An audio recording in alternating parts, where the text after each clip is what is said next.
یہ انور نجفی ملت تشیع کے سب سے بڑے ادارے جامعۃ الکوثر کے سربراہ ہیں اور اتحاد امت کے علم بردار ہیں، اور اہل سنت کے بڑے بڑے شیوخ اس ادارے میں اتحاد امت کے لیے جاتے رہتے ہیں۔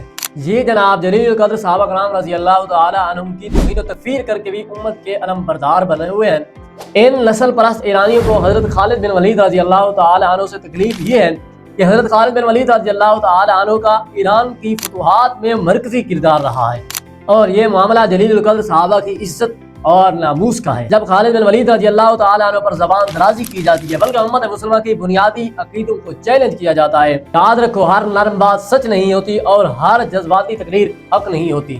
صحابہ کرام کی عزت ہمارے ایمان کا حصہ ہے اور ہم صحابہ کرام سے محبت کرتے ہیں۔ یاد رکھو ہم صحابہ کرام رضی اللہ تعالی عنہ کی توہین و تکفیر یا ان کی گستاخی کسی صورت میں برداشت نہیں کریں گے۔ ہم اسلام کے ذمہ داروں سے اور سرکاری اداروں سے، علماء کرام سے اور دینی قیادت سے مطالبہ کرتے ہیں کہ ان کے خلاف نوٹس لیا جائے جو ہمارے پرامن ملک کے اندر انتشار پھیلا رہے ہیں۔